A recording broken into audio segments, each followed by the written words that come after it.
Heute begebe ich mich auf sehr dünnes Eis. Ich bin auch schon auf den ganzen Hate vorbereitet, den diese Folge mit ziemlicher Sicherheit auslösen wird. Es gibt nämlich in der Bibel, und zwar im Neuen Testament, eine Stelle, die schon seit Jahren fast verschwiegen wird. Sie kommt sogar in den Tageslesungen irgendwann im Oktober und ich warte jedes Mal gespannt, mit welchem Trick der Pfarrer diesmal in der Predigt diese Stelle umgeht. Meistens konzentriert sich die Predigt dann auf das Evangelium oder sogar auf den Antwortpsalm. Es gibt sogar Priester, die die erste Lesung dann sogar kürzen. Ich werde heute das Risiko wagen und mich auf dieser Stelle aus dem Brief des Apostel Paulus an die Epheser konzentrieren. Ich sage mal, als Frau darf ich das. Bevor ich aber das tue, falls ihr noch nicht die vorherige Folge über Ehe als Sakrament geschaut habt, bitte sie zuerst schauen. Ich verlinke sie jetzt hier oben. Das ist nämlich wichtig, das im Kopf zu haben, bevor man an dieser Stelle weitergeht. Und die Katechismusfolge darüber, was ein Sakrament überhaupt ist. Wieder Link oben. Ich warte so lange. Der Fragment aus dem Epheserbrief Kapitel 5 hat zum Teil verständlicherweise, gebe ich zu, ziemlich schlechten Ruf.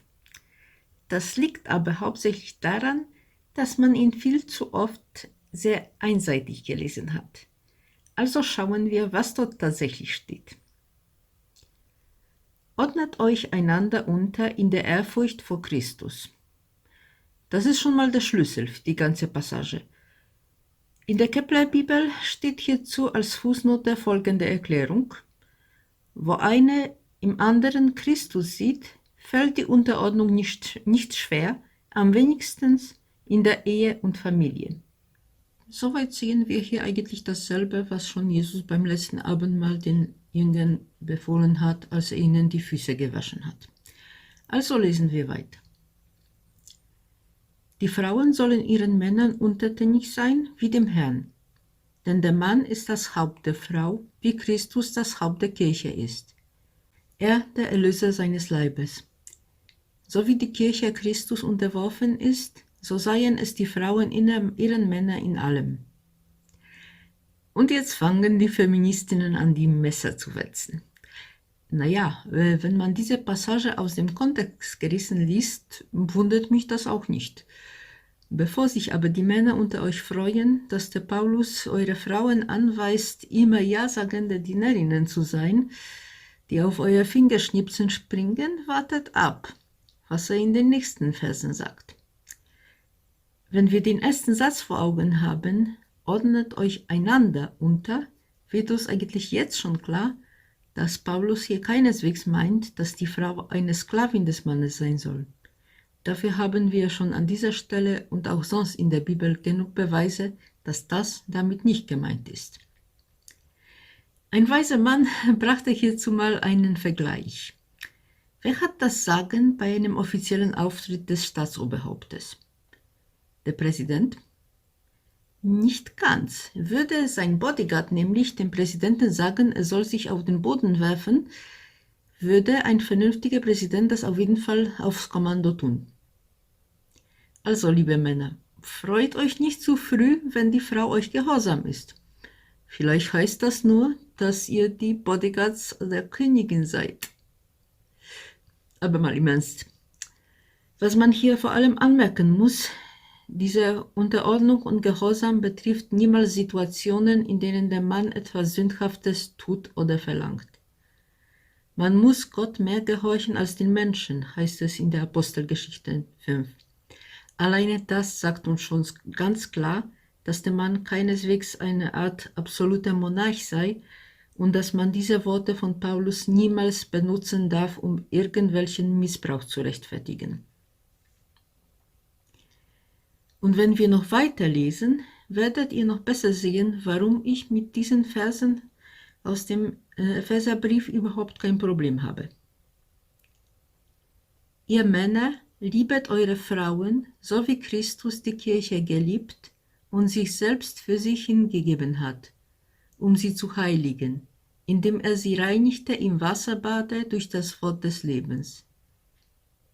Herrlich wollte er die Kirche für sich selbst darstellen, ohne Makel, ohne Runzel oder andere Fehler. Heilig sollte sie vielmehr sein und ohne Fehl.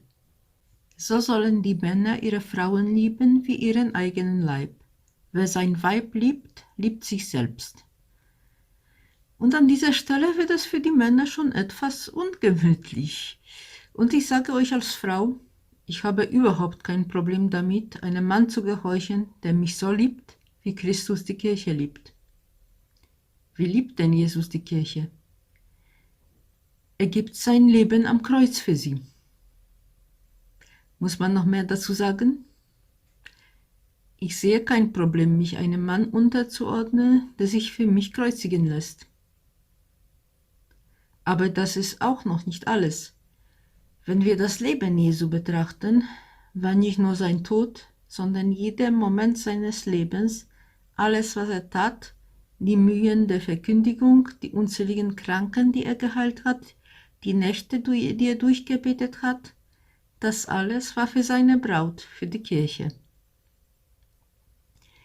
In den Standesunterweisungen lesen wir hierzu: Wohlan siehe, Jesus verlässt den Himmel, um sich mit seiner Kirche zu verbinden. Der Mann verlässt das elterliche Haus, um mit seiner Gattin sich zu vereinen. Jesus liebt nur die eine Kirche als seine Braut mit seiner überirdischen, göttlichen Liebe. Er schenkt sich ihr mit seiner göttlichen Person und mit seiner menschlichen Natur, mit seinen unermesslichen Verdiensten und Genugtuungen. Der christliche Ehemann liebt nur eine als seine Frau mit reiner, heiliger, übernatürlicher Liebe und stellt ihr sein ganzes Vermögen, seine Seele und seinen Leib zur Verfügung. Und es geht noch weiter. Wir sehen im Evangelium, dass Jesus sich gewissermaßen auch von seiner Braut abhängig macht. Was immer du binden wirst auf Erden, das soll auch im Himmel gebunden sein, sagt er im Matthäus-Evangelium. Und an anderer Stelle, welchen ihr die Sünden nachlasst, denen sind sie nachgelassen, und welchen ihr sie behaltet, denen sind sie behalten. Er überließ der Kirche die Entscheidung über den Bibelkanon, die Gestaltung der Liturgie, des Kirchenrechts und so weiter. Und bis heute ist er, könnte man sagen, der Kirche gehorsam und kommt jedes Mal wahrhaftig auf unsere Altäre, wenn der Priester die Wandlungsworte spricht, auch wenn der Priester alles andere als ein heiliges Leben führt. Also, liebe Männer, das ist das Bild, wie man dem Beispiel Christi folgend der Kopf der Familie ist. So wie er im Matthäus-Evangelium Kapitel 20 sagt: Wer unter euch groß sein will, der sei euer Diener. Wer unter euch der Erste sein will, der sei euer Knecht. Ist doch auch der Menschensohn nicht gekommen, sich bedienen zu lassen, sondern zu dienen und sein Leben hinzugeben als Lösepreis für viele.